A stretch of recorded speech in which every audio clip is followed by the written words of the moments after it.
Ang kwentong tampok natin ngayon ay minsan panghango sa mga tunay na karanasan. Ipinadala ng isa nating tagapakinig na si Ashley.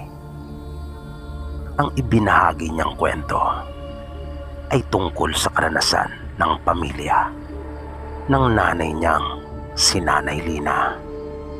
Naganap ito maraming taon na rin ang nakakalipas doon sa kanilang probinsya. Taong 1954 nang ipinanganak ang Nanay Lina niya at maglalabing isang taon na siya nang mangyari ang karanasan nila ng kanyang mag-anak. Ayon sa kwento, dumalo sila noon sa isang kasalan. Kamag-anak nila yung lalaking kakasal. Malayo yung bahay ng babae kung saan idadaos yung kasiyahan at handaan. Pero gabi pa lang, bago yung mismong araw ng kasal ay naroon na sila. Sa kanila kasi, pinakabispiras pa lang ng kasalan ay may nagaganap ng kasiyahan. Kadalasan ay mayroong idinadaos na sayawan at may pakain na rin. Nung gabing iyon ay masayang masaya ang lahat ng tao. Maraming dumating at nakipagsayawan. Pero may napansin ang nooy 11 taon na si Nanay Lina. May mga tao kasing nakasilip lang doon sa may bintana at hindi man lang talaga bumaba para makisalamuha sa mga tao.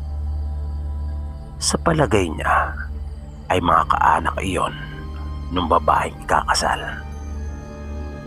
Dahil yung sa partido nila ay nakikilala naman yung lahat. Marami din sila na pumunta doon upang tumulong. Ganon kasi sa kanilang probinsya. Sagot ng partidos ng lalaki ang lahat. Pero tumutulong din naman yung mga sa parte ng babae. At iyon na nga, nang makita sila ni Lina, ay may naramdaman siya na kakaiba sa kanila. Pero hindi niya iyon ipinalata. Dahil sa kanyang kuryosidad, ay naisipan niyang maging mapagmatsyag. Naupo siya sa isang bahagi ng mahabang bangko na ginawa sa gilid ng sayawan. At mula doon ay kitang-kita niya yung mga kaanak ng lalaki na mga nakasilip sa bintana. Kakaiba ang paraan ng pagtitig ng mga ito. Kapwa mga tahimik lang sila na hindi man lang nag-uusap o nagkikibuan. Nakatingin lang sila sa mga taong nasa ibaba at sa mga sumasayaw.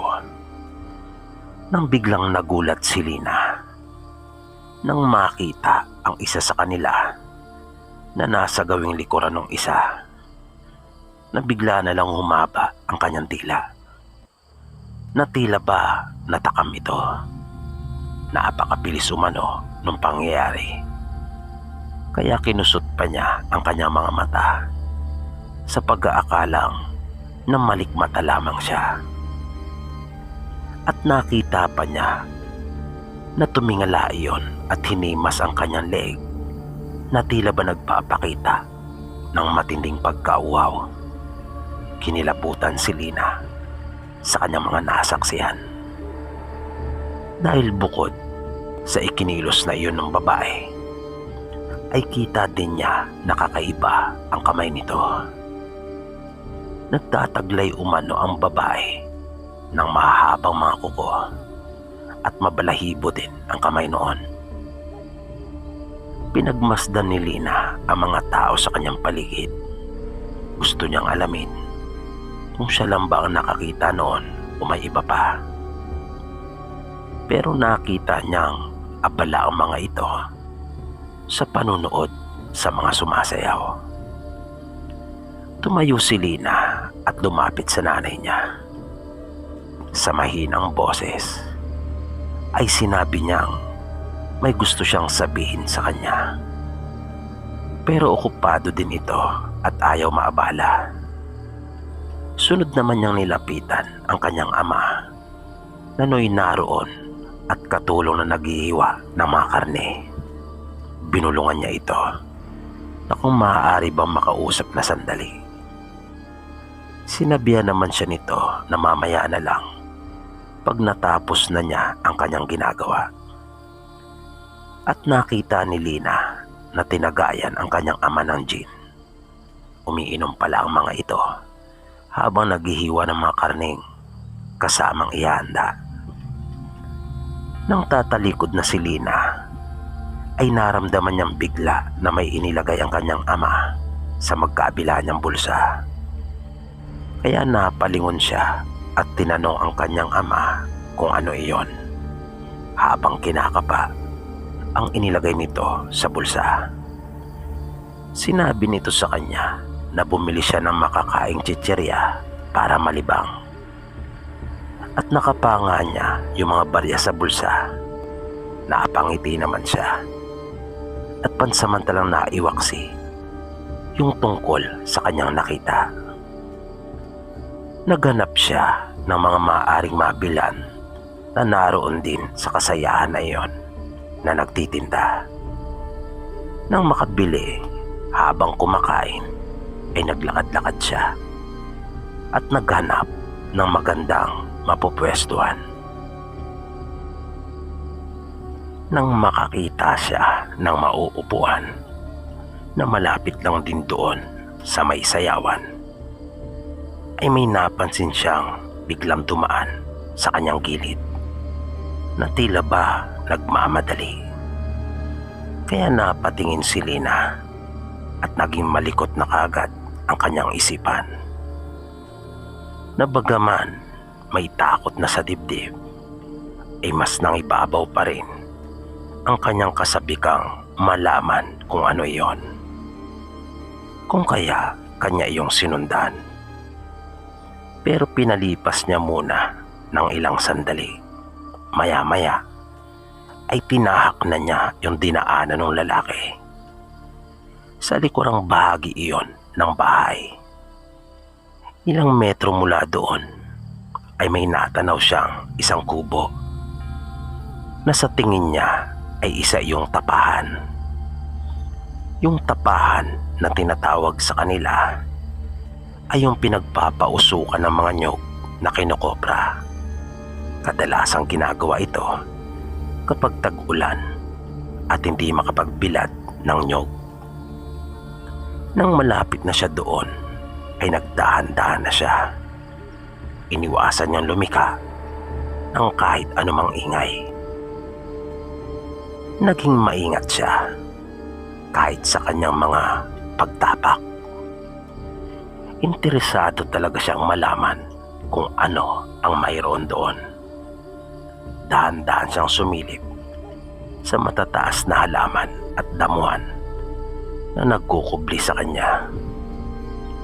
Nakita niya ang ilang kalalakihan at mayroong dalawang babae. Mga nakaupo sila na para bang dumudumi,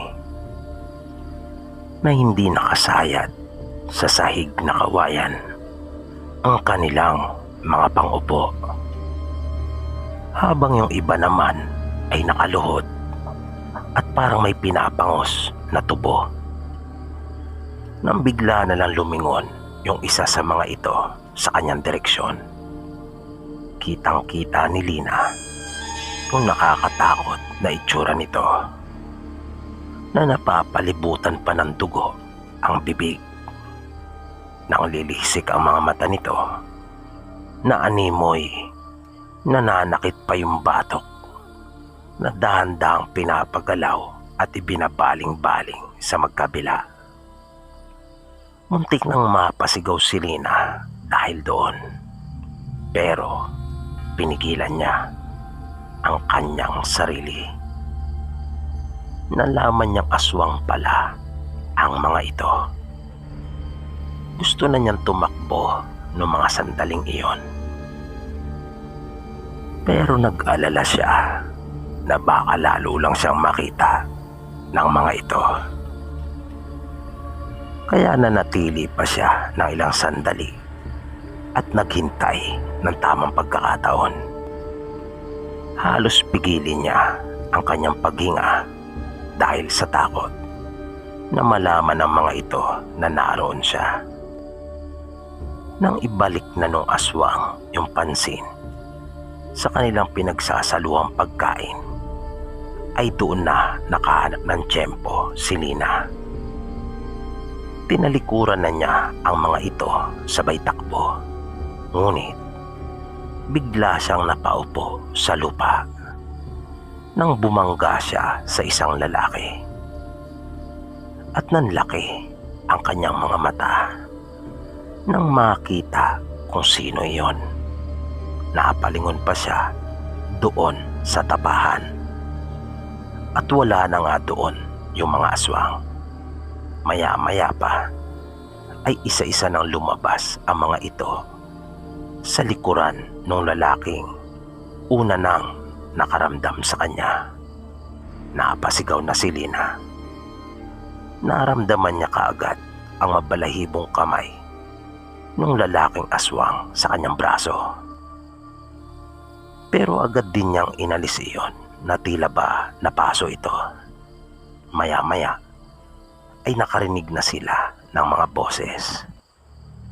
Kung kaya, mabilis nang nagsialisan ang mga aswang. Unang nakita ni Lina ang kanyang ama. Nakasunod naman dito ang kanyang ina at iba pa nilang mga kaanak. May ilang mga kamag-anak din yung babaeng ikakasal na pumunta. Magsasalita pa sana si Lina para magsumbong sa kanyang ama, ngunit pinigilan na siya nito at binulungan na lamang na nalalaman na raw nito. Dinala siya ng kanyang ama doon sa kanilang pinaglulutuan at sinabihang wag nang aalis sa kanyang tabi. Sinunod naman ni Lina ang bili ng ama at buong gabi ay naroon lamang siya. Doon na rin siya nakatulog kasama ng iba pa nilang mga kaanak na halos kaitaran lang rin niya. Kinabukasan ay nagising si Lina na nagkakagulo na dahil sa mga taong nagkakasiyahan. Nakita niya yung bagong ikinasal na nakabihis ng magara at magarbong kasuotan. At naroon na sa harapan ng mahabang lamesa. Nagkakainan na ang mga tao. Ang una kagad pumasok sa isipan niya ay ang bumili ng paborito niyang chichirya. Ayaw niya kasing makipagsabayan sa mga taong kumakain na doon. Nang magbabayad na siya sa babaeng kanyang pinagbilhan na nakapwesto doon sa may gilid ng bakuran, ay nagulat silang pareho nang makitang hindi pala barya ang kanyang iniaabot doon sa babae, kundi isang medalyon. At mabilis na nagbalik sa alaala ni Lina ang mga nangyari noong nagdaang gabi. Nakaramdam siya ng takot, pero mabilis din siyang napanatag, lalo na nang maisip niya na baka may taglay na kakayahan yung medalyon, na baka iyon ang dahilan kung bakit agad siyang binitawan ng aswang, na para bang napaso ito. At naalala din niya yung sinabi ng kanyang ama nang magsusumbong sana siya dito, na ang sabi nito ay nalalaman na raw nito ang lahat. Sa makatuwid ay alam na nito yung kanyang sasabihin. Alam na nito yung nangyari. Napaisip pa ng malalim si Lina. Nasabi niya sa kanyang sarili na marahil ay naramdaman na ng kanyang ama na may kakaiba sa kanilang kinaroroonan. Alam na marahil ng kanyang ama na mayroong aswang doon sa lugar. Kung kaya siguro nilagyan siya nito ng pangotra sa bulsa. At dito po, pansamantalang nagtatapos ang ating kwento. Muli, sana po ay inyong nagustuhan. At naway patuloy niyo pang subaybayan ang karugtong ng kwento po nating ito. Dito lamang sa Mga Totoong Kwento ng Kababalagan. Maraming salamat po at hanggang sa muli.